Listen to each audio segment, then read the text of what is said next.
What's up, guys? Welcome into episode 3 of the Raw Talk. This is day 3 of me doing a Raw Talk every single day. If you followed the last two episodes, you know what's up. You know what's happening. If you don't know what's happening, I'm not gonna explain. Go watch the previous two videos. So let's get into it. What is the topic of today? Today I want to talk about passion in business. Passion in a business and passion and business. It's kind of like two in one type of topic. So, and like how I came across this topic is I was just like listening to some music this morning, and the idea just fired up, and I think it's a really, really good idea that a lot of people can relate to. Obviously, I didn't get to film again in the morning. It's like 2 p.m. something. I didn't get to film in the morning. We had some client work to do, as always, right? Got to make sure that clients are being fulfilled for. But other than that, I just want to talk about how when you're scaling, sorry, jeez, okay, I'm not gonna cut that out. Fuck off. Um, when you're scaling, um, when you're scaling and you want to scale even more, you can't really treat your business like a passion. Um, maybe not at the start. I don't know how it is at like the top echelons of the business world, because I know there's like a people who are like doing like millions per month, multiple millions per month, and they're passionate about what they do. But like then there's some guys who are a lower like couple hundred grand a month, and they're like not as passionate. And obviously the question that follows is like, how is the guy that obviously has a lot more responsibilities, how is he more passionate than the guy who has less responsibilities? And I th- I don't know if that's the case. But I think my theory, although I've never experienced it, is like I guess it's like, I don't know if you know that graph where it's like you start here, and it's like something is miserable to you, or like you start here and you're passionate about your work, and then you climb. So this is zero. You're passionate at zero. Then this is like 100K a month, and you're not passionate. You're miserable. And then you go to the next level, which is like a million a month on the other side, and you're passionate again. I don't know if you know that meme. I'm probably not gonna put the visual just because I don't edit these videos. That's the point. I don't want to edit these videos. But if you've ever seen the visual, awesome, good for you. But if you're not, I hope that little presentation that I made was able to satisfy that. By the way, holy shit, I have to show you this. 1 second, I have to show you this.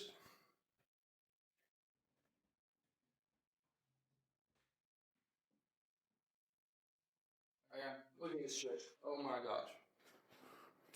Look at what I fucking got.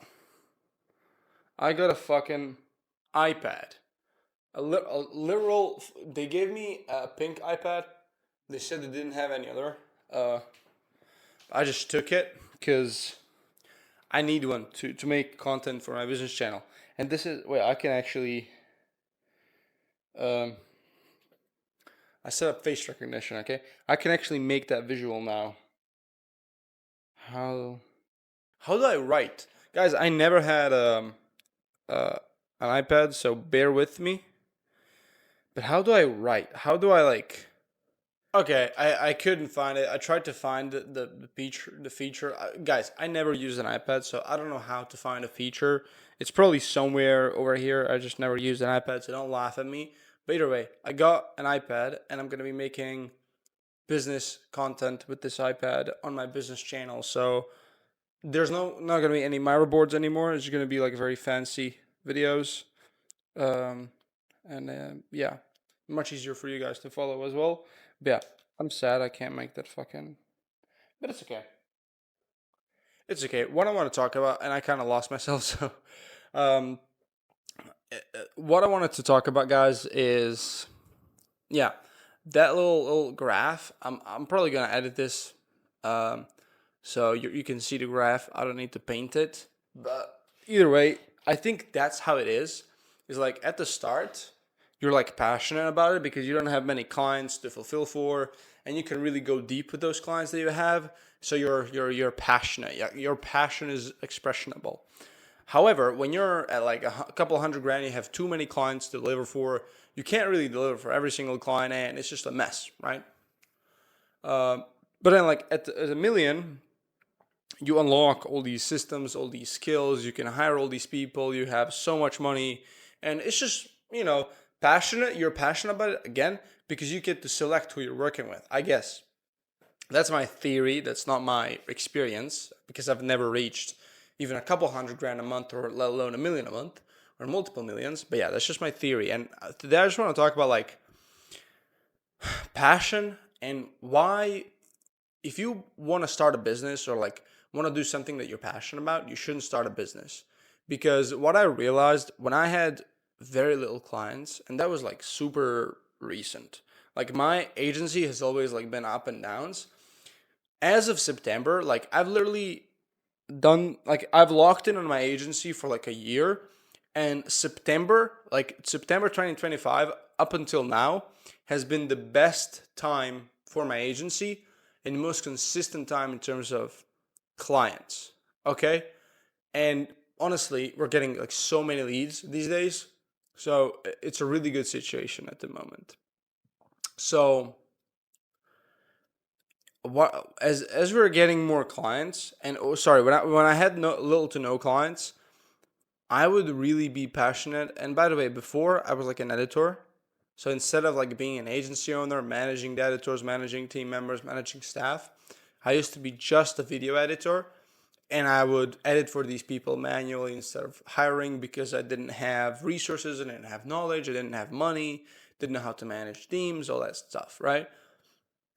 And what happened is I would be so passionate about this one client and editing for them and making sure that every single video is like the best it could ever be.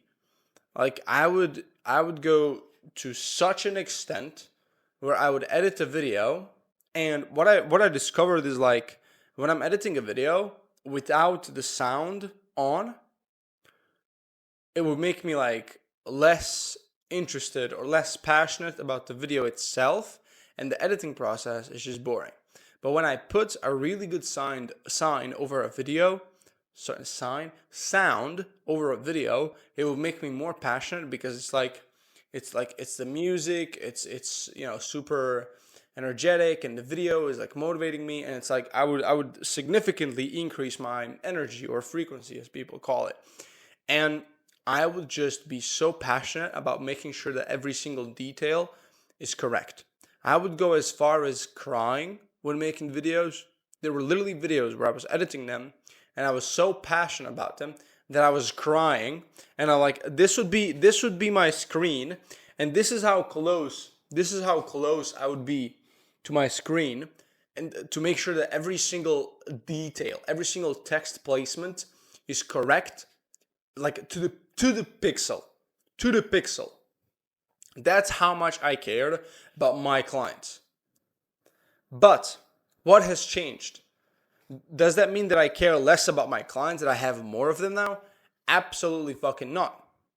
It's just that as you scale, you simply cannot physically put that much time and energy um, into your clients.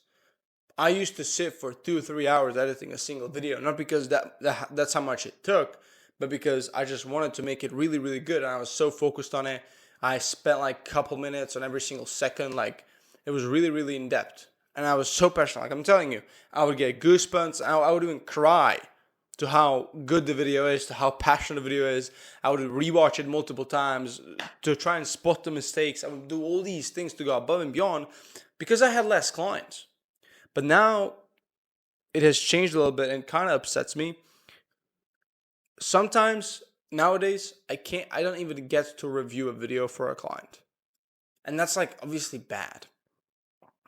I went from putting so much effort in it, being so passionate, to I don't even sometimes get to review my videos for my clients. Now, the good thing about it is I trust the people that I work with, and if I really don't get time to review what they did, at least I know that I hired the people that I can trust them to deliver a really good video without me reviewing it. You know, so that's a good aspect of it. But even sometimes I would send the video off to my client, or we would post it, and I would rewatch the video when I actually do have some free time. And I would watch the video and I'd be like, man, this video, I could list out 1,000 things to make it better. Right? But I just couldn't. I genuinely couldn't. And that's what I'm missing at the moment. Where sometimes, like, or even the clients themselves would be super satisfied. They'll be like, holy fuck, this video is fire. And I'll be, of course, that's good. The clients are happy. But it's like deep down, I know that it could be 1,000 times better. But at scale, I just don't have the time to do it. And I don't even have, as of recent, the finances to hire somebody to review these videos for me, which of course is going to change going into January. I'm definitely going to hire somebody to help me with this stuff. But it's just kind of sad, man. And that made me think this morning. And by the way, I'm only saying this because I want to be 100% transparent. A lot of people will come on the camera and pretend that they're like, their business is perfect, their fulfillment is perfect, and they never miss a video for a client. But I'll be honest, we miss a couple of videos for some clients. We obviously make sure to deliver on it, but sometimes we just miss a couple of videos. We don't get to review it fully, and we come back to it later and we tell the editor. But it's like, I'm sharing it because it happens in every single business. And at first I was kind of hesitant to share this because I was like, what if somebody sees it and they're like, I don't want to work with this guy because he doesn't seem locked in. But I was like, you know what? I know that when somebody else talks about how many flaws they have in their systems, I feel related to it because I have flaws in my systems. So I'm like, the person watching this, they're probably not going to be a superhuman. They're probably not going to be an alien. They're just going to probably be a normal human who has a business that also has flaws. And when they see me talking about my flaws, they're not probably going to be like, oh, this dude. No, they're probably going to be like, oh, shit, At least it's good to know that I'm not the only one struggling. There's also somebody else struggling. It's not just me. It's a thing happening in the industry. And trust me, it is. So many people, they will oversell you on like sales calls, and you come into a program and it's just like they're super busy. It's not that they don't want to talk to you. It's not that they don't want to care about you. It's just that they're capped. They're capped. So sometimes, that's the exact reason why I'm sharing all this, because I know it's going to be relatable to somebody out there, and you want to be relatable to people. That's one of the strategies that I give off to my clients when I'm making content. And yeah, it just comes down to essentially at scale in business, you cannot really be passionate about something. It literally comes down to doing the work and that's it.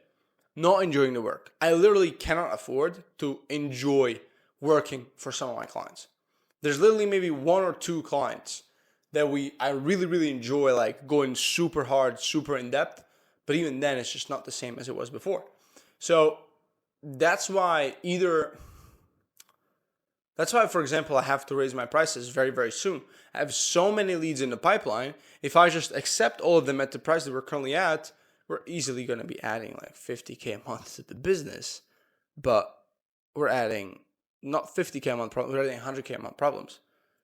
Because the price right now is super cheap to what we should charge. And that's why I'm, for example, increasing my price. So, yeah, man. I went on a little tangent right there. But, yeah, at scale, you really just can't. And that's why I said it earlier. If you want to do something you're passionate about, don't start a business around it. Because you're probably going to fail. And you're just not gonna be passionate about it anymore, So it's like, I think Alex Hormozi actually made a video on this recently. But he's like, for example, Alex Hormozi, he was talking about like, I love going to the gym. Gym is my passion, but I own a private gym and I don't make money off of it, right? He just goes to the gym and he has a private gym for himself and his team members. That's his passion. So his analogy in that video was, we detach the passion, we make the money use something fucking completely different. We make the money using that thing, but we use that money to free up our life so we can also get to indulge in our passion. So we don't make money with our passion. We don't want to inflate our passion and make it like focused on money, because you're going to lose it. You're going to lose it. Like, I really enjoyed editing videos and all that kind of stuff, but like at scale, dude, it's just not something you can do. For example, like I was really passionate working with some clients, and now I just don't get to fulfill for them. And I feel really bad. I feel awful. I'm literally, I don't even know how to answer them. I don't, like, they're asking me like, hey, when's the video gonna be? But I just don't know what to tell them. Like, hey, I can't really fulfill on this.